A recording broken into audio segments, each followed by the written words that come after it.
ગઈકાલે આટલા વાગે ચૈતર વસાવા આવશે જેલની બહાર। લાખો આદિવાસી સમાજના લોકો ગઈકાલની રાહ જોઈને બેઠા છે। તારીખ કાલે છે 28 ને 50 દિવસથી પણ વધારે ટાઈમ વીતી ગયો છે। ચૈતર વસાવાને ગુજરાત હાઈકોર્ટ જામીન ઉપર જામીન આપે છે। હવે શું મળતી માહિતી મુજબ જાણકારીઓ મળી રહી છે, શું ગઈકાલે કેટલા વાગે જેલની બહાર આવશે, બસ 2 મિનિટની અંદર તમને બધી ડિટેલ્સ બધી જાણકારી જોવા મળી જવાની છે। ખાસ કરીને ભાઈઓ ચેનલમાં પહેલી વાર આવે તો વિડીયો બને એટલો શેર કરીને એક સબસ્ક્રાઇબ અવશ્ય કરવાનું ભૂલતા નહીં। લાખો લોકો વિડીયો જોશે પરંતુ ભાઈઓ ક્યાંક ને ક્યાંક સબસ્ક્રાઇબ નથી કરતા। ભાઈ બધા લોકોને દિલથી રિક્વેસ્ટ છે કે સબસ્ક્રાઇબ કરી દો, જેથી ચૈતર વસાવાના ગઈકાલના તમામ અપડેટો સૌથી પહેલા તમારા સમક્ષ લાવી શકું અને તમે બધા લોકો ક્યાંક ને ક્યાંક મિસ ન કરી શકો। તમને બધા લોકોને ખબર છે કે કાલે છે મિત્રો 28 તારીખને રોજ ગુજરાત હાઈકોર્ટ ચૈતર વસાવાને શું જામીન આપશે, શું ચૈતર વસાવા ગઈકાલે જેલની બહાર આવશે।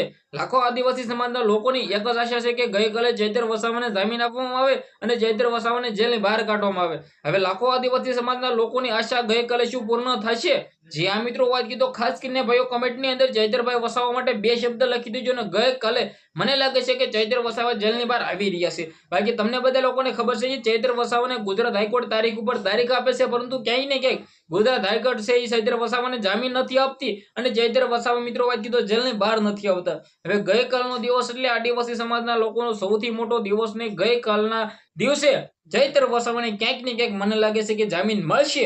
જો આદિવાસી સમાજના લોકોની ગઈકાલે આશા પૂર્ણ નહીં થાય, ગઈકાલે ચૈતર વસાવાને જામીન નહીં મળે તો ક્યાંક ને ક્યાંક આદિવાસી સમાજના લોકો જે ગુસ્સે થવાના છે, જે બાટલો ફાટવાનો છે માઇન્ડનો, કારણ કે ઘણા ટાઈમથી ગુજરાત હાઈકોર્ટ ચૈતર વસાવાને જામીન ઉપર જામીન આપે છે, પરંતુ ક્યાંક ને ક્યાંક ગુજરાત હાઈકોર્ટ ચૈતર વસાવાને ન્યાય નથી આપી રહી। આ દરમિયાન મિત્રો વાત કીધો વચ્ચે તો ચૈતર વસાવાના મિત્રો વાત કીધો તારીખ ઉપર તારીખ મળી રહી છે, આની વચ્ચે મિત્રો વાત કીધો દેવાજ ખબરને મિત્રો જામીન મળી જશે 24 કલાકની અંદર બંનેની સેમ મિત્રો વાત કીધો કલમથી। છતાં ચૈતર વસાવા મિત્રો વાત કીધો જેલમાં રહે છે અને દેવાજ ખબર જેલની બહાર આવે છે। તો ગઈકાલનો દિવસ એટલે આદિવાસી સમાજના લોકોનો સૌથી મોટો દિવસ, સૌથી મોટો મિત્રો વાત કીધો દિવસ છે, કારણ કે ચૈતર વસાવા ગઈકાલે જેલની બહાર આવી શકે છે। ઢોલ નગરા શરણાઈ ડીજે જે પણ તમારી પાસે હોય સ્વાગતની તૈયારીઓ ચાલુ કરી દો। ડેડિયાપાડાની અંદર ગઈકાલે થશે સૌથી મોટું સ્વાગત, કારણ કે 1.5 મહિનાથી પણ વધારે ટાઈમ વીતી ગયો છે અને ચૈતર વસાવા જેલની અંદર બંધ છે। ત્યારે ડેડિયાપાડાના આદિવાસી સમાજના લોકો ઘણા ટાઈમથી રાહ જોઈને બેઠા છે કે ક્યારે ચૈતર વસાવા જેલની બહાર આવે અને ક્યારે મિત્રો વાત કીધો તેમનું સ્વાગત થાય।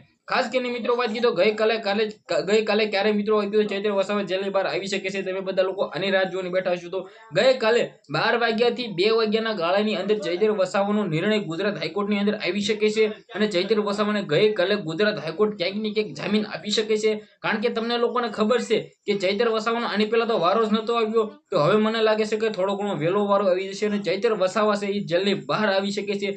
2 ના ગાળાની અંદર ચૈતર વસાવા મને લાગે છે કે બહાર આવશે। બાકી તમને શું લાગે છે, ખાસ કરીને વિડીયો અહીંયા સુધી જોયો હોય તો સબસ્ક્રાઇબ પણ કરી દેજો, જેથી ગઈકાલના ચૈતર વસાવાના તમામ અપડેટો સૌથી પહેલા તમારા સમક્ષ લઈ શકું અને ક્યાંક ને ક્યાંક તમે બધા લોકો મિસ ન કરી શકો। ક્યાંક ને ક્યાંક આદિવાસી સમાજના લોકોની એકતા જે દેખાય છે, આદિવાસી સમાજના લોકોનું જે મિત્રો નામ છે, ક્યાંક ને ક્યાંક મને લાગે છે કે ગઈકાલે મિત્રો વાત કીધો આદિવાસી સમાજના લોકોની આશા જે છે કે ચૈતર વસાવા જેલની બહાર આવશે, તે મિત્રો વાત કીધો તે ગઈકાલની આશા મિત્રો પૂર્ણ થાય એવું મને લાગી રહ્યું છે। બાકી ગુજરાત હાઈકોર્ટનું કંઈ પણ ન કહેવાય, કારણ કે તમને લોકોને ખબર છે કે આની પહેલા પણ તારીખ ઉપર તારીખ આપવામાં આવી હતી, તારીખ 22 આપવામાં આવી હતી, ત્યારબાદ મિત્રો વાત કીધો તારીખ 5 આપવામાં આવી હતી, ત્યારબાદ મિત્રો વાત કીધો તારીખ 13 આપવામાં આવી હતી અને ફરી વખત તારીખ 28 આપવામાં આવી છે। તો 3 થી 4 વાર તો ચૈતર વસાવાને તારીખ આપવામાં આવી છે। તો ગઈકાલે ચૈતર વસાવાના જામીન અરજીની સુનાવણી થવા જઈ રહી છે। બધા આદિવાસી સમાજના લોકો રાહ જોઈને બેસજો, આપણે ચેનલને મિત્રો વાત કીધો જોયા કરજો, જેથી આવા નવા અપ ટુ ડેટ જે પણ ડિટેલ્સ મળી શકે ક્યાંક ને ક્યાંક સૌથી ફાસ્ટ તમારા સમક્ષ લાવી શકું।